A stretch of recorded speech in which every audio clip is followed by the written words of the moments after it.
क्या आप जानते हैं कि दुनिया में अक्सर लोग पूरी जिंदगी मेहनत करते हैं लेकिन फिर भी अमीर नहीं बन पाते? और कुछ लोग ऐसे होते हैं जो कम काम करते हैं लेकिन उनके पास पैसा बढ़ता ही जाता है। आखिर ऐसा क्यों? उसकी एक बहुत बड़ी वजह है, लोगों को एसेट्स और लायबिलिटीज का फर्क ही नहीं मालूम। और यही फर्क रिच डैड पुअर डैड की सबसे मशहूर तालीम है। आज मैं आपको इतने आसान तरीके से समझाऊंगा कि शायद पैसे को देखने का आपका अंदाज हमेशा के लिए बदल जाए। सबसे पहले एक बात याद रखें, एसेट वो चीज है जो आपकी जेब में पैसा डाले और लायबिलिटी वो चीज है जो आपकी जेब से पैसा निकाले। बस पूरा खेल यही है। लेकिन मसला ये है, ज्यादातर लोग लायबिलिटीज को ही एसेट्स समझ बैठते हैं। मिसाल के तौर पर, अगर कोई शख्स एक महंगी गाड़ी खरीदता है तो लोग कहते हैं, वाह, ये तो बहुत अमीर होगा। लेकिन हकीकत में क्या होता है? गाड़ी खरीदने के बाद पेट्रोल का खर्चा, मरम्मत, टैक्स, इंश्योरेंस, मेंटेनेंस, ये सब हर महीने आपकी जेब से पैसा निकालते हैं। यानी गाड़ी अक्सर एक लायबिलिटी है। अब जरा दूसरी मिसाल देखें। फर्ज करें आपने एक छोटी दुकान खोली। शुरू में थोड़ी मेहनत की, लेकिन फिर वो दुकान हर महीने आपको मुनाफा देने लगी। अब चाहे आप सो रहे हों, तब भी दुकान पैसा कमा रही है। ये एसेट है, क्योंकि ये आपकी जेब में पैसा डाल रहा है। अब यहाँ एक बहुत दिलचस्प बात आती है। गरीब और मिडिल क्लास लोग क्या करते हैं?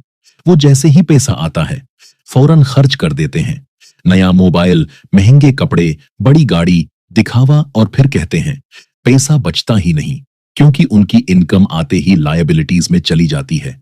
लेकिन अमीर लोग मुख्तलिफ काम करते हैं। वो पहले एसेट्स खरीदते हैं, मिसलन बिजनेस, इन्वेस्टमेंट, जमीन, किराया वाला घर, YouTube channel, skills, online store, और फिर उन्हीं एसेट्स से मजीद पैसा आता रहता है। यही वजह है कि अमीर लोग वक्त के साथ मजीद अमीर होते जाते हैं। अब एक सवाल, क्या घर एसेट है? ज्यादातर लोग कहेंगे हाँ बिल्कुल। लेकिन किताब रिच डैड पुअर डैड एक हैरानकुन बात कहती है, अगर घर आपकी जेब से हर महीने पैसा ले रहा है तो वो लायबिलिटी हो सकता है। मिसलन बजली के बल, मरम्मत, कर्ज की किस्त, टैक्स।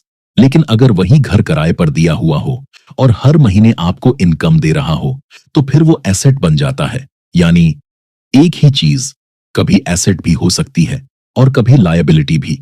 असल फर्क सिर्फ कैश फ्लो का है, पैसा अंदर आ रहा है या बाहर जा रहा है।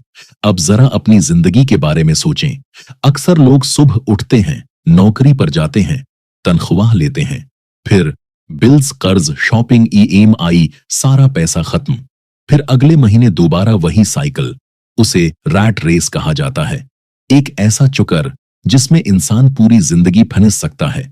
लेकिन अमीर लोग इस साइकिल से कैसे निकलते हैं? वो अपनी इनकम का कुछ हिस्सा एसेट्स बनाने में लगाते हैं। शुरू में शायद इनकम कम हो, लेकिन वक्त के साथ एसेट्स बढ़ते जाते हैं। और एक वक्त ऐसा आता है जब एसेट्स की इनकम उनके खर्चों से ज्यादा हो जाती है। फिर उन्हें हर वक्त पैसे के लिए भागना नहीं पड़ता। अब सबसे अहम बात, एसेट सिर्फ बिजनेस या घर ही नहीं होता, आपकी स्किल भी एसेट हो सकती है।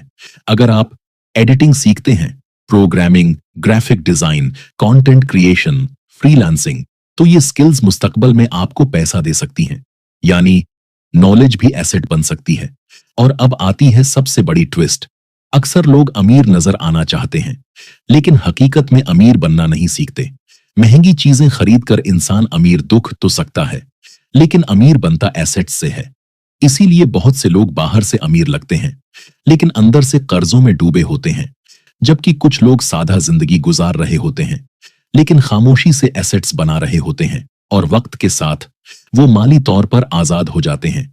तो आज से एक काम करें, जब भी कोई चीज खरीदने लगे, अपने आप से सिर्फ एक सवाल पूछें, ये चीज मेरी जेब में पैसा डालेगी या मेरी जेब से पैसा निकालेगी? अगर पैसा डाले तो शायद वो एसेट है, और अगर सिर्फ खर्चा बढ़ाए तो शायद वो लायबिलिटी है। और यही छोटा सा फर्क कई लोगों की पूरी जिंदगी बदल देता है।